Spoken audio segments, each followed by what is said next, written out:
Welcome back to Yang Daily. I'll be your host, Alex Cheney, bringing you all the Yang news you need to live your life right. Holy moly, what a day for news! Drama abounds. I won't keep you in suspense, let's dive straight in. Putin has announced that Russia has developed the first vaccine for COVID-19. Only problem is, the vaccine has not yet been tested in Phase 3 for either efficacy or safety. Phase 3 trials go on for months with thousands of test patients to determine if the drug is working and observe side effects. It's a vital step before administering a new drug to the public. Putin is skipping that step in order to claim the glory of being first. I'm surprised Trump didn't beat him to it, honestly. Experts say the only thing worse than no vaccine is a bad vaccine, which could make things even worse by triggering an evolution of the virus. Awesome. The big news in politics is that Biden has finally chosen his VP, and it's Kamala Harris. Bit baffling to me to choose the only black woman on the list who has baggage of claims of racial discrimination that could actually turn some black voters away from Biden, but it's pretty typical of the choices the Democrats have made thus far. On the bright side, she has been vocally supporting the push for emergency basic income bills, so perhaps she can help push Biden toward UBI. Also, rip female Andrew Yang. But the other big news for the Yang Gang, which you'll know if you were on Twitter at all yesterday, was the release of the speaker roster for the Democratic National Convention, specifically the fact that Yang's name was not on the list. This caused immediate outrage from the community, and rightly so. It's just beyond stupid to exclude the person who has proven most successful in bringing new votes to the party, not to mention predicting how the economy would collapse under the first employment disaster and providing solutions which would have severely mitigated the crisis.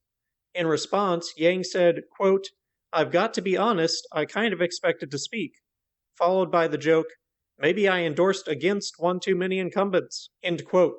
When asked to comment later, he added, quote, "Makes my job harder to appeal to the 42% of my supporters who said they weren't going to vote for Joe. Letting my supporters know that their concerns will be important to Joe Biden would make my job a lot easier," end quote. Exactly right.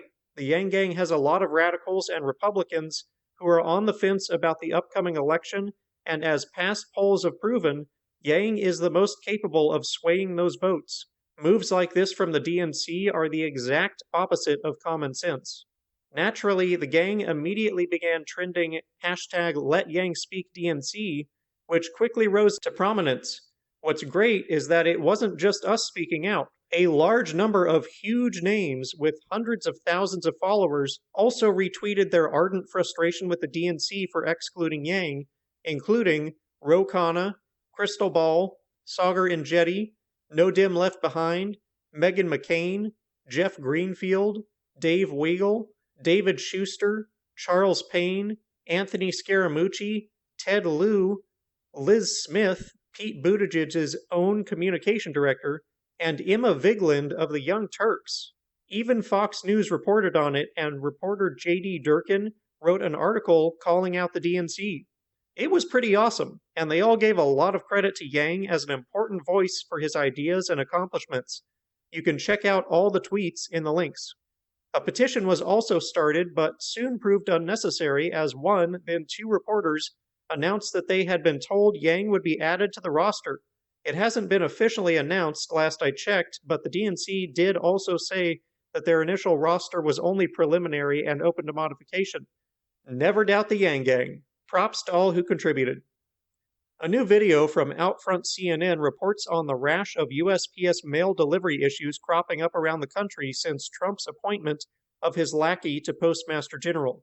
People from numerous states reported that mail of all kinds was extremely slow to arrive, with dozens waiting at the post office for days for important mail, from bills to medicine, which was supposed to arrive weeks before.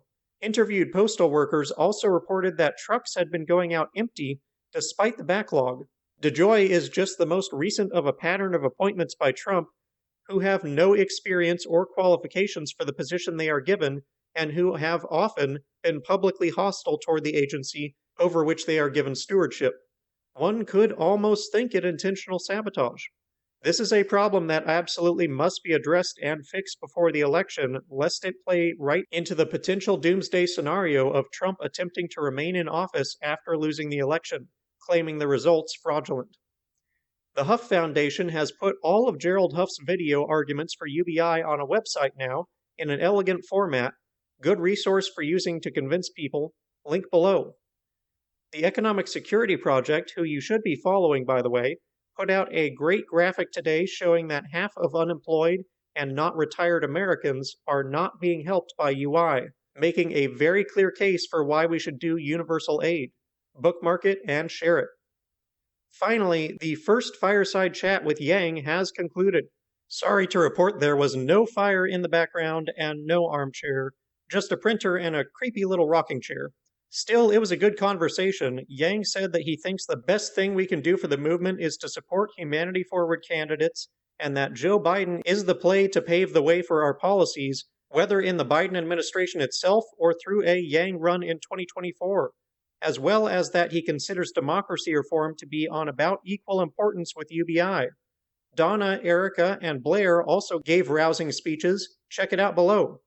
And that'll do it for today's Yang Daily. Say no to dodgy Russian vaccines, congratulate Kamala and ask her to convince Biden on UBI, bookmark and share Gerald's UBI videos and the unemployment graphic, check out the Fireside Chat, help recruit other organizations to the cause and get everyone to sign the UBI petitions, flood Congress and Trump with calls, tweets, and letters using the ResistBot or Income Movement easy contacts below. If you need financial help, consult Humanity Forward, the Income Movement Aid Database, United Way, or the H3 podcast thread. And don't forget to Yang Daily.